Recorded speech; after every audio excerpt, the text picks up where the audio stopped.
Thank you very much for agreeing to talk to us. Pleasure. This is Durham Russian Society. We're in St John's College. We're delighted to talk today to Stephen Kinnock, currently Managing Director of Synteo, consultancy and specialising in energy and energy efficiency, correct? And standing for Labour in Aberfan in Wales, and also the ex-head of the Economic Forum. Director for Europe. Director for Europe at the World Economic Forum. Firstly, if I may ask a few questions sent to us by a leading Russian historian and academic, Sure. Andrei Fursov. He first asks, in the 19th century, relations between the Great Britain and the United States were quite tense. But from the early 20th, we see a warming to the point where now we call it a special relationship. And many historians, especially Carol Quigley, have often used the Anglo-American establishment as a term to these two nations.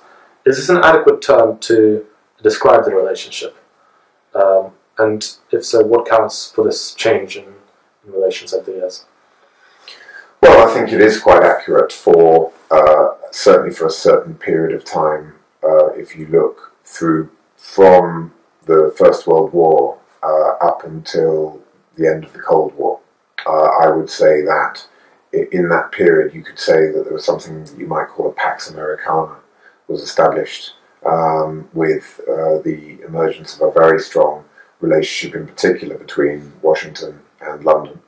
I think the reason for that was very much connected to the fight against fascism in the interwar years, and then the Cold War that emerged from that.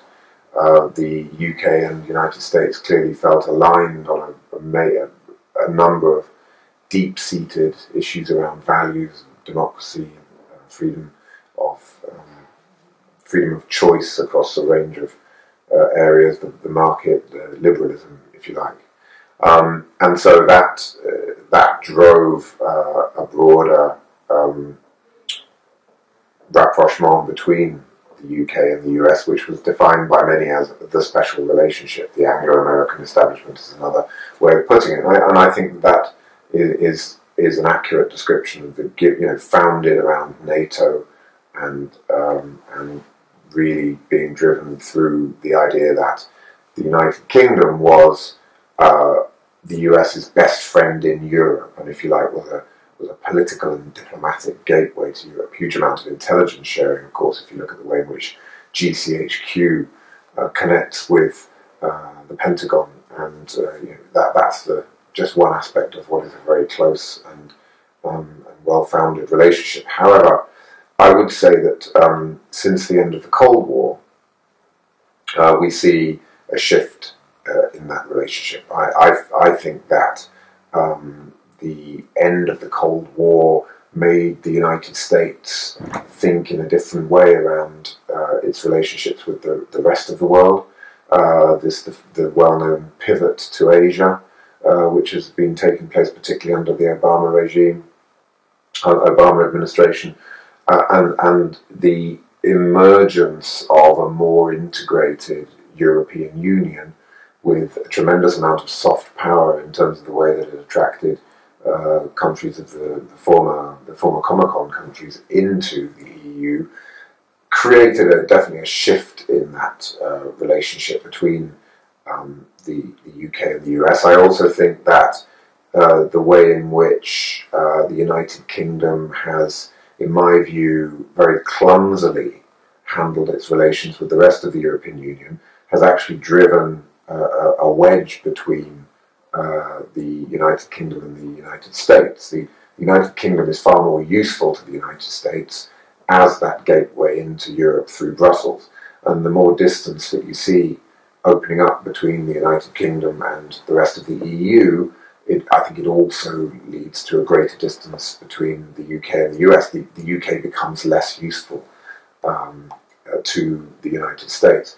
So I think it's going to be very interesting to see how that develops. For me, there's no doubt that we live in a far more multipolar world now since the end of the Cold War. In a multipolar world, regional blocs and regional alliances become more important. The United Kingdom is handling its alliances and relationships with the European Union extremely badly.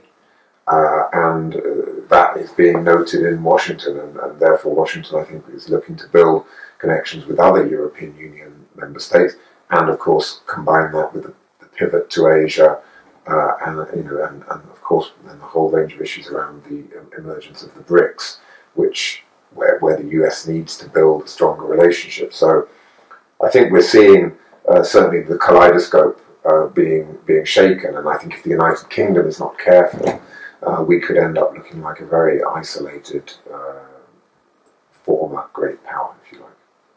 I see. So if we now switch to a different geography, we cannot say that historically relations between Britain and Russia were great. At present, they are too warm, unfortunately. And do you think that such a situation has been determined by accidental reasons or circumstantial reasons, or is there something fundamental behind that? Well, they always say, there's no such thing as luck when it comes down to it, and when it comes down to the hard realities of politics and diplomacy, and they also say you have to make your own luck in this game. So I don't know whether it's accidental or whether there's a structural issue, but the fact of the matter is that, as you say, the relationship between Russia and the United Kingdom is a very complex and very challenging one. I mean, I lived and worked in St. Petersburg myself for almost 4 years, from in 2005 to 2008, and I was actually right at the heart of a quite a serious conflict between Russia and the United Kingdom, which had built up due to a number of factors. Started with annoyance in Moscow with the United Kingdom giving asylum to certain prominent Russian figures who were, let's say, not on very friendly terms with the Kremlin. That escalated into the Russian authorities putting pressure on the British Council in particular to close down its offices, and using other administrative resources to put that pressure on. Then, of course, we had the assassination of Alexander Litvinenko, and after that, the row really escalated into something very serious, and relations went into what I would describe as a deep freeze. The reasons for it are there's many theories about why it exists. I mean, some say that the Russians will target the United Kingdom as a proxy for targeting the United States. The United States is such a big and powerful player and more difficult to get at. Perhaps the way to make the point is through the United Kingdom. Also, major concerns around the way in which the United Kingdom was perceived as supporting certain pro-democracy groups, particularly around the periphery of the Russian Federation and down in the Caucasus, where things are very, very sensitive. A range of alliances made and broken over hundreds of years. My personal view is that there's always a way out of these things. It's always salvageable. But I feel that as things stand, particularly the situation that we're in with Ukraine and the conflict there, and the role that the United Kingdom is playing, of course, in pushing very hard for sanctions. Bottom line is that the United Kingdom doesn't rely that much on Russian gas. I mean, most of our gas comes from Norway and the Gulf, and of course that gives the UK, I guess, more diplomatic freedom, if you like, to speak its mind than, say, compared to the Germans or to some of the Eastern European countries. So there's perhaps also more of a license to be hostile in the United Kingdom's in the context of the United Kingdom compared to other European countries. So there's a range of reasons, some of which are structural, I think some of which are circumstantial, for why the situation is so challenging now. But I think that my personal view is that the sanctions that the European Union has now agreed to and are beginning to bite interestingly, I'm not sure it's the sanctions per se that are making the difference, but the impact they have on the perception of Russia as a place to do business, its role in global markets, what signals are being sent to investors. I think that is having an impact on the Russian economy, and therefore on the mindset of key decision makers in Russia. And I think that is an example of where concerted European action can have an impact. And my view is that the only way in which to have a good and constructive dialogue with Russia is through Brussels.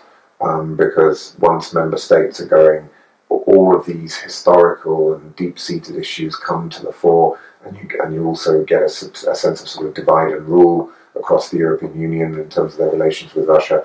So concerted action, I think the decisions that have been made around sanctions are the right ones, but I think we have to also always have a deep understanding, historical understanding of where Russia is coming from and why it is so challenging to see the expansion of NATO, for example. And my personal view is that we took certain steps with Ukraine in terms of encouraging Ukraine around particular geopolitical decisions and around NATO in particular, which I don't think were necessary or helpful. And that's also a major provocation for Russia. So we have to understand the historical perspective, but we also have to recognise when concerted action needs to be taken by the European Union. And I think if we do that, we can get onto a more constructive footing in terms of our relations with Russia. Thank you for the answer. And if we move then further afield and say that we can see a massive consolidation between within the BRIC countries as a whole and developing Southeast Asian countries too. Is it possible today that we are no longer living in a unipolar system, moving towards a multipolar world? Oh, absolutely. No, I have absolutely no doubt about that. I think since the end of the Cold War, multipolarity has been inevitable, and I welcome it. I think it's a good thing. I don't think it's healthy to have a single superpower calling the shots and running the show. I think it's right that Europe learns to stand on its own 2 feet without constantly being propped up by the United States. I think it's right that we have the kind of growth in China and India and Brazil and indeed Russia that lifts millions out of poverty and gives and the freedom that comes with it. And I hope ultimately a transition to democracy as well. So I welcome all of those things. What I do see is that it has of course caused an increase in the level of chaos in the global system, and we do now what has exposed is some very deep fault lines in our system of global governance, which is clearly not fit for purpose in a multipolar world. So I think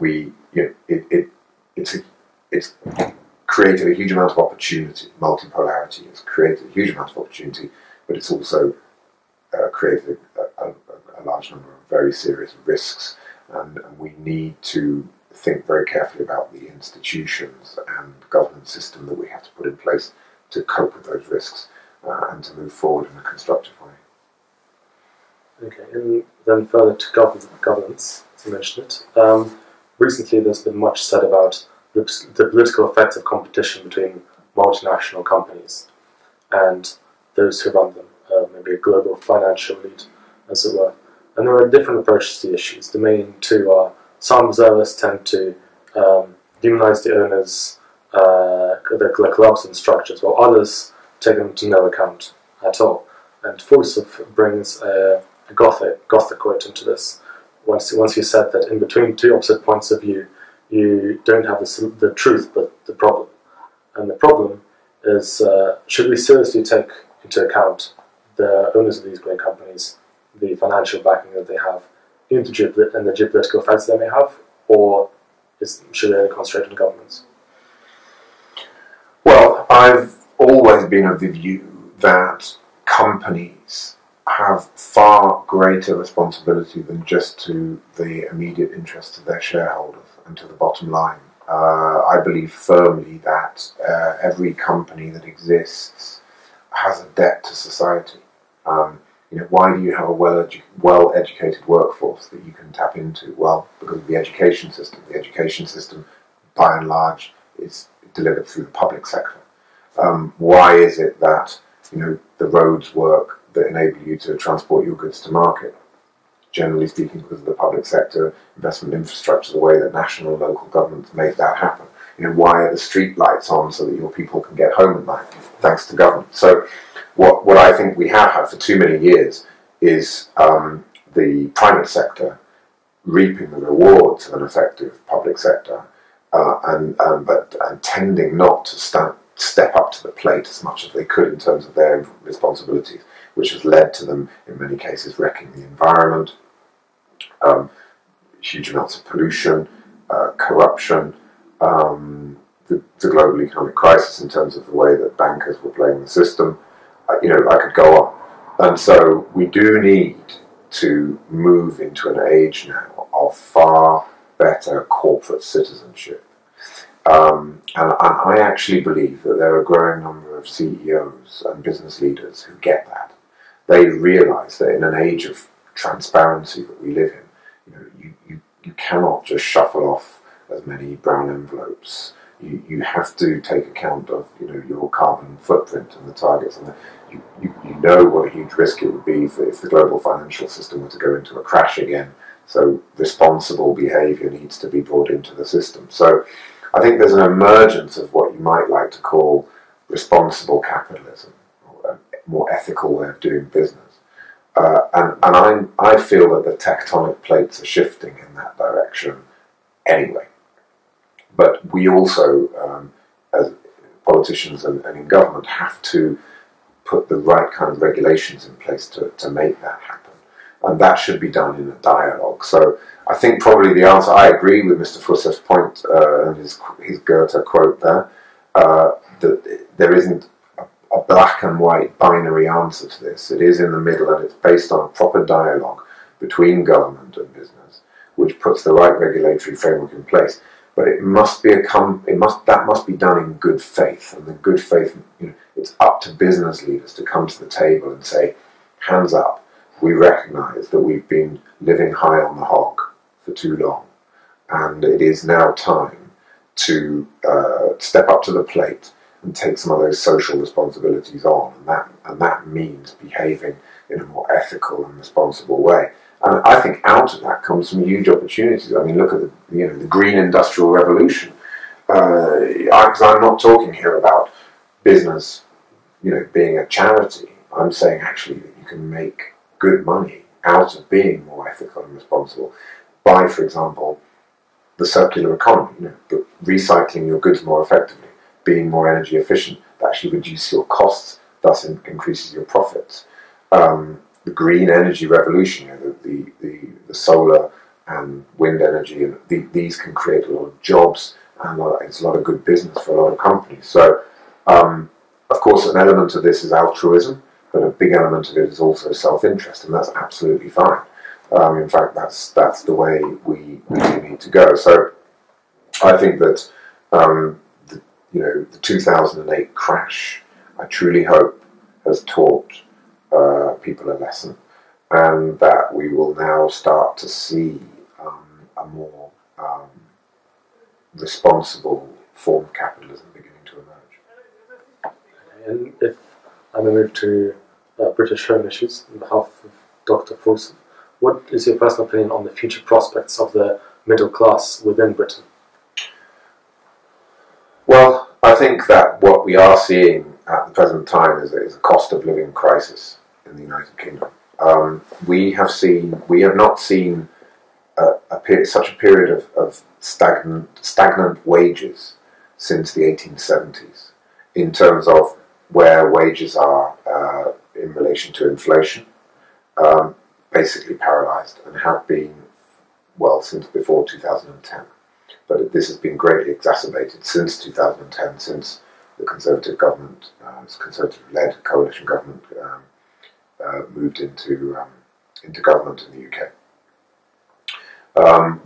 We've seen a consistent hollowing out of the British labour market, with jobs migrating to the very top and to the very bottom, as you've got, creative industries, financial services moving in that direction, and then you've got some more menial and administrative tasks moving in that direction, whilst deindustrialisation and the technology revolution have led to a huge number of jobs disappearing in, if you like, that middle section of the British economy. And they've been outsourced and offshored all over the world where the labour is cheaper. So what we have seen is, I'm afraid, for the last 30 years, a Thatcherite consensus has governed the United Kingdom, and I would actually include in that large parts of the Labour governments from 1997 to 2010, in that we did not see a fundamental restructuring of the way in which the British economy works to move it to high wage, decent jobs, high value added, because our industrial and manufacturing base was stripped out and there was nothing there to replace it. Whereas when you look at, for example, the German model, they had major investment in vocational training, they moved to a knowledge economy and became an effective skill-based economy, and therefore protected their middle class. So I think that Dr. Fusev asks a very valid question, which is, what is happening to the British middle class? And they are facing unprecedented levels of challenge. I think that the way to deal with that is two steps. First of all, we need to deal with the cost of living crisis, which means that we need to increase the minimum wage in the United Kingdom, and we also need to ultimately move to the recognition of a living wage that should be compulsory for all employers across the entire British economy. And I think we also need to implement collective bargaining. One of the things that we've seen over the last 30 years is the massive erosion in the role and influence of the trade union movement. And you can make it's a logical connection between that and depressed wages, because by definition, if you smash your trade union movement, which is in effect what Margaret Thatcher did, you take them out of collective bargaining, you then start to see an inevitable downward pressure on wages. So I think I would like to see us going back to a proper system of collective bargaining. In terms of percentage of the workforce, we have by far the lowest level of workforce covered by collective bargaining of any other European country. And then I think thirdly, it's a big push in terms of investment. Let's look at major investment in green energy projects. Let's get our housing market going. Let's commit to building more houses. Let's commit to creating more jobs through investment. So I think a combination of giving the poorest in society a boost in terms of their wages, a reversion to more collective bargaining, and an investment-led recovery can actually start to build up more dynamism in the labour market and give us a better future for our middle class.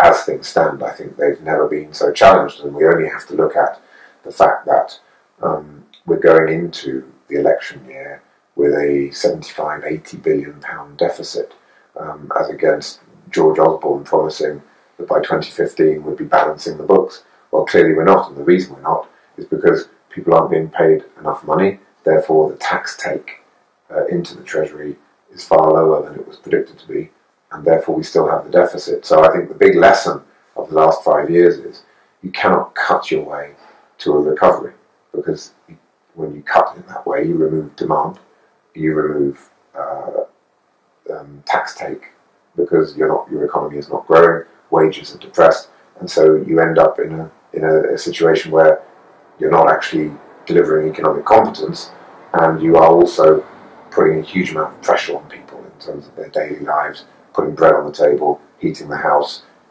looking after the kids, and that's not good for British society. And coming out of that, we also then see the rise of parties like UKIP, which are feeding directly on people's disaffection and disillusion because of their standard of living is being pushed down all the time.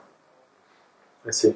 And thank you for answering questions submitted to us by Dr. Fuß, and thank you, Dr. Fuß, for giving us the questions. Anyway, thank you for those answers. And now if I move to questions given to us by our society members Sure.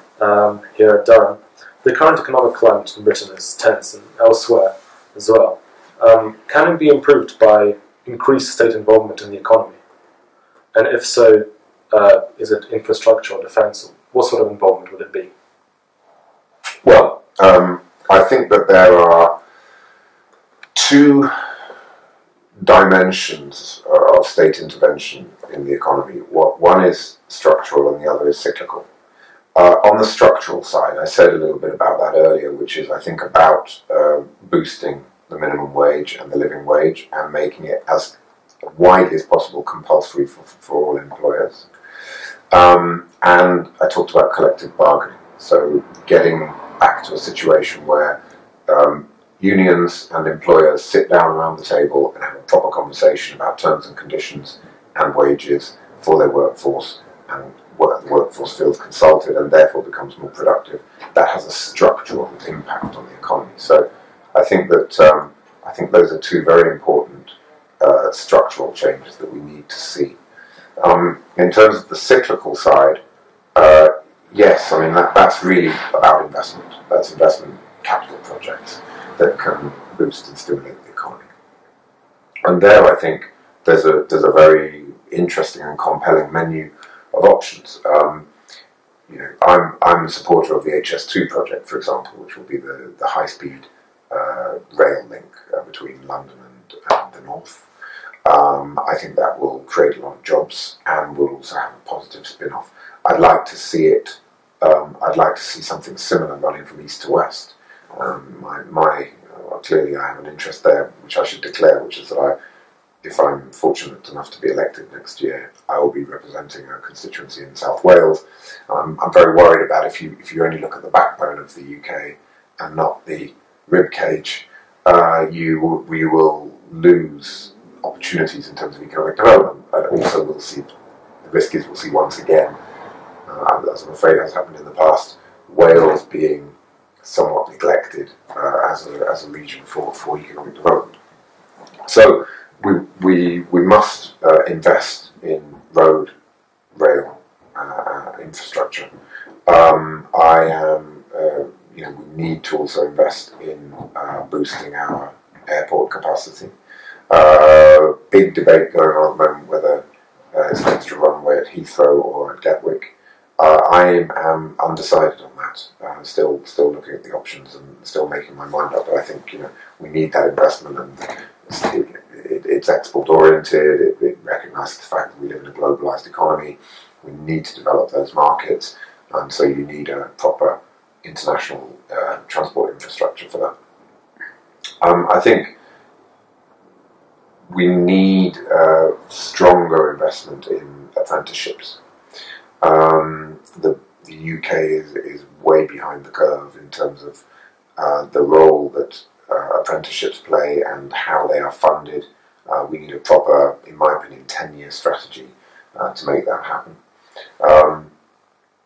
And the other point I would make is around green energy. I think if you look at the opportunities that exist for building the infrastructure that's required for green energy, for example, a project that's being proposed at the moment, which would be in the region around my constituency in South Wales, Swansea Bay, is a tidal lagoon project where they would actually build huge turbines which would feed off the tides of in Swansea Bay, a very large tidal range, which is very good for producing tidal power. It will be the first project of its kind in the world. It's quite close to being approved, and the technology that we develop from that is technology we can actually export, and we could become experts, global experts, in advising and building tidal lagoons in other parts of the world. These are fantastic, very exciting opportunities. And you know, I think if we can combine that with building up our manufacturing base, investing properly in research and development, transferring products from research to the market.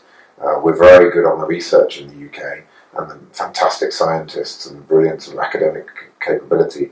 We're not so good at getting it from academia and research into the market. So there's a lot of these, there's a series of programs called the Catapults, which is about catapulting new research and innovation into the market, and you know, helping companies to get patents, and all of these things require investment. So you know, there's a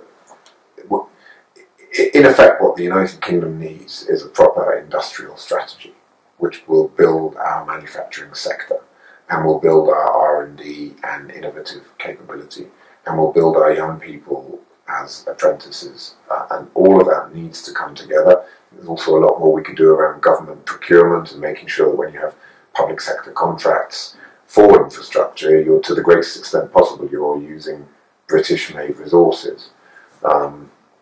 For example, of all the infrastructure projects which are funded by public money in the UK at the present time that use steel, only 23% of that steel is actually made in the United Kingdom. The rest is because of EU directives on competition and things. We're going for the cheapest option, but actually the cheapest option does not always deliver the best value for money. So we need to be much smarter about how we promote British industry, much smarter about how we develop an integrated industrial strategy, and then we need to commit to that with proper funding. And when you look at the huge drop in investment that's taken place in the last 5 years under this Conservative-led coalition government, you start to see why our economy is in such a parlous state, and that's seen particularly through a £75 billion deficit.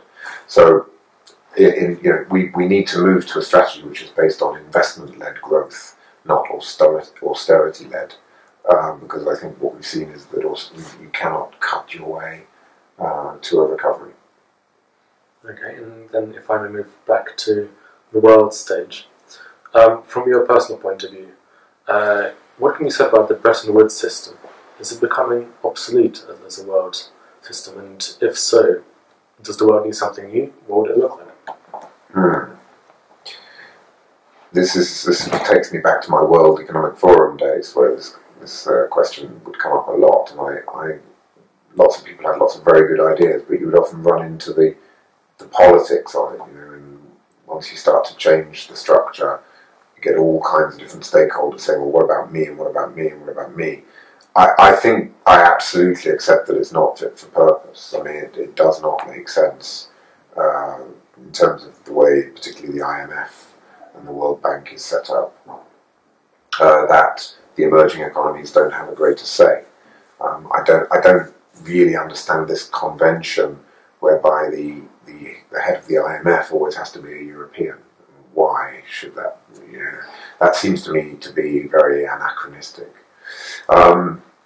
So yeah, I recognise that there's a problem there and it needs to be fixed.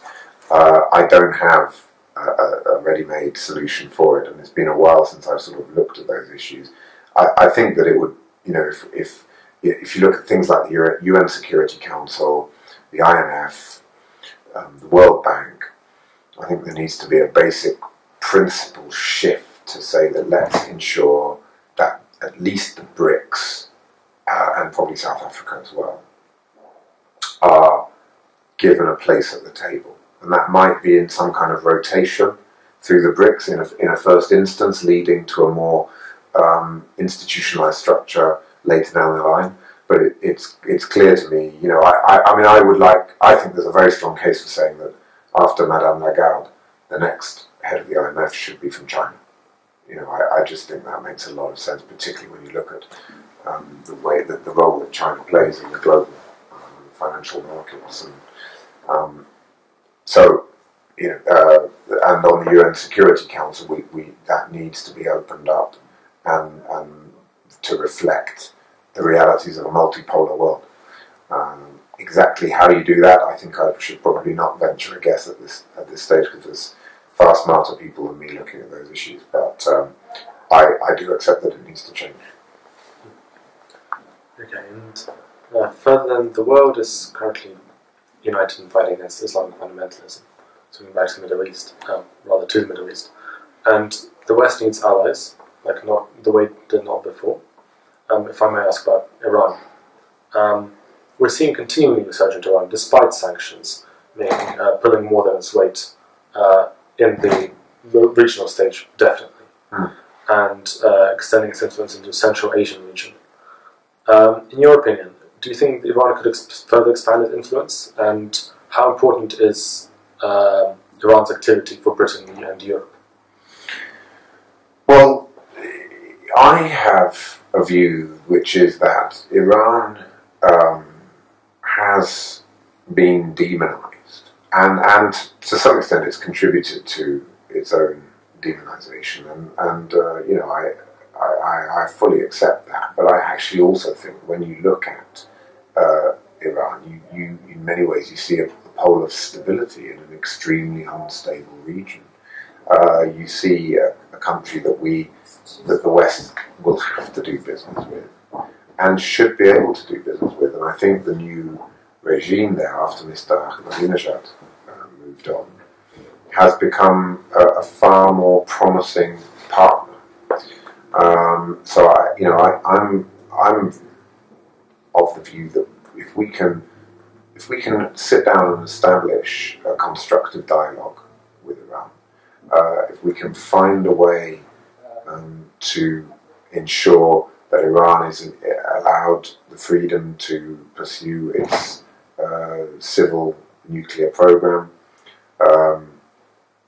and that the inspection regime is set up in a way that's to the satisfaction of all parties, we can begin to move into a relationship with Iran which will have very positive effects on the rest of the region. And we know, of course, that they play a key role when it comes to groups such as Hezbollah and others.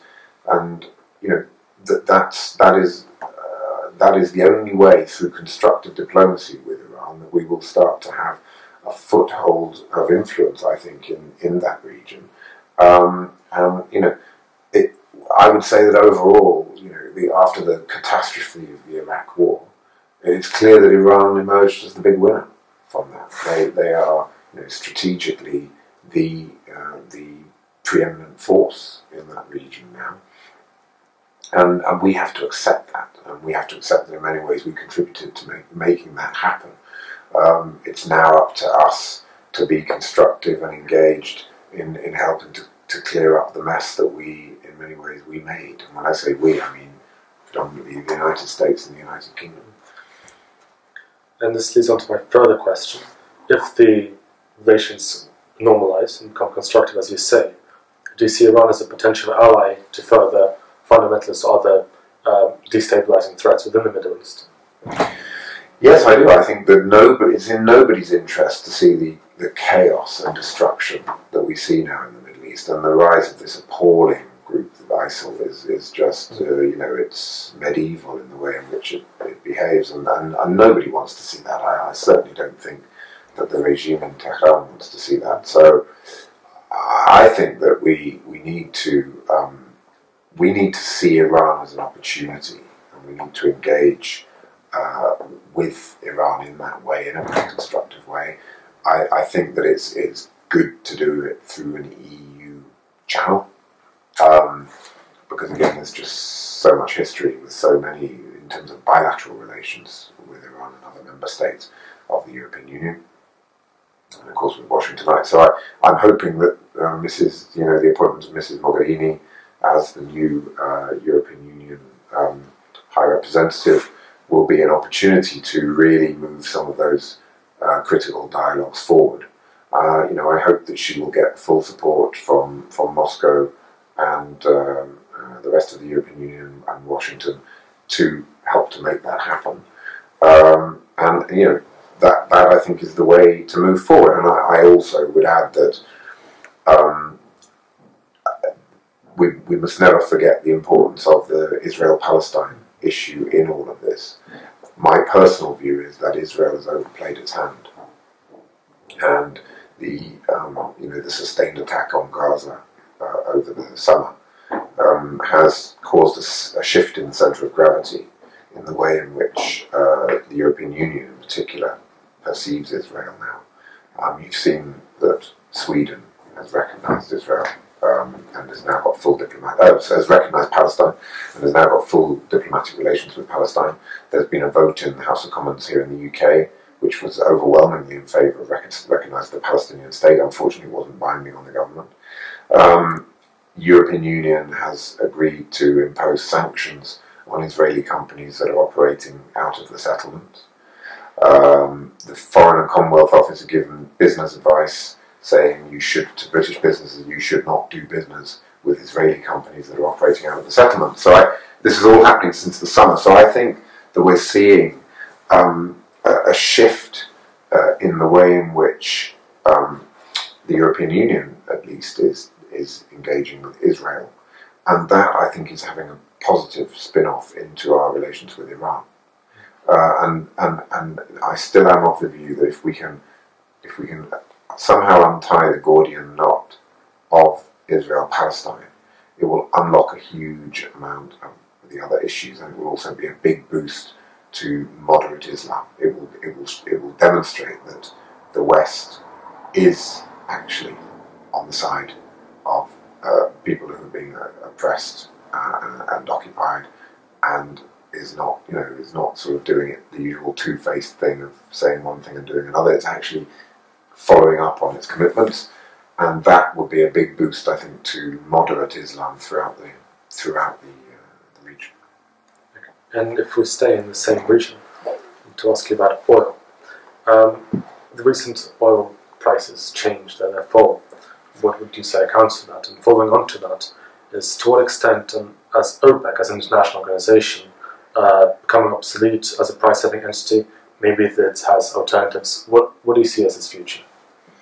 Well, I think the reason for the drop in the price of a barrel of oil is there are many reasons for it. The shale revolution in the United States, dropping demand in places like China, has led to a glut in the global markets. Fears around things like Ebola. It's very sensitive to all kinds of factors, and for a range of reasons, we are now seeing a glut in the market, and therefore, of course, the price of a barrel of oil is dropping. What can OPEC do? Well, it's difficult to read where OPEC is coming from these days. I mean, I don't see a clear sense of leadership from OPEC, and it seems to me that the Saudis, in particular, are very worried about what would be the consequences and implications of them reining back on their production of oil. In terms of the leverage that they're looking to currently exert over global markets. So I think that my sense is there's a big distance between the countries in OPEC. There's no consensus really there on what to do and whether they're able to act in a concerted manner in the way that they used to be able to do. And I think that as a result of that, there probably won't be any radical decision in OPEC to cut the production of oil, and therefore we could see the price of a barrel of oil dropping still further. I think it's a reflection of the general frictions that we're seeing in both geopolitically and economically between the OPEC countries and more broadly. And as a result of that, I don't see in the immediate future a decision in OPEC to cut back on production. And I think they're going to wait and see what happens when the global economy begins to pick up. They seem to be in a holding pattern, at least through to the new year. Well, thank you very much for these answers and agreeing to talk to us. My final question would be, What would your message or wish be for the Russian students currently in the UK and the ones who are yet to come?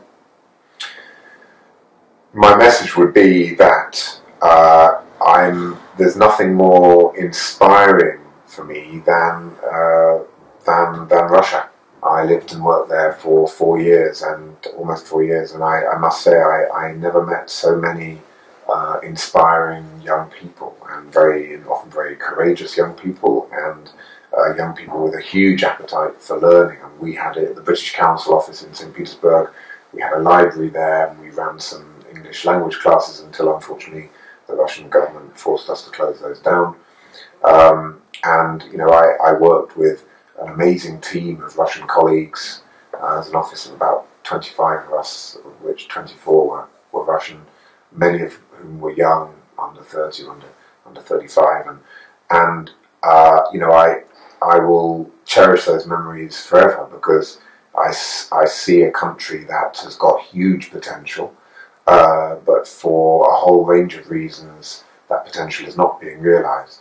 But I see that as an opportunity, and that's what inspires me really, is that there's a huge amount of headroom in terms of where Russia could go, and of course international engagement is a critical part of that. So anything that the United Kingdom can do to promote that engagement, to bring young people together, such as yourselves here in Durham and elsewhere across the UK, it's absolutely what our education system should be there for. And what I also hope is we will see more opportunity for British students to go to Russia and have a genuine cultural exchange.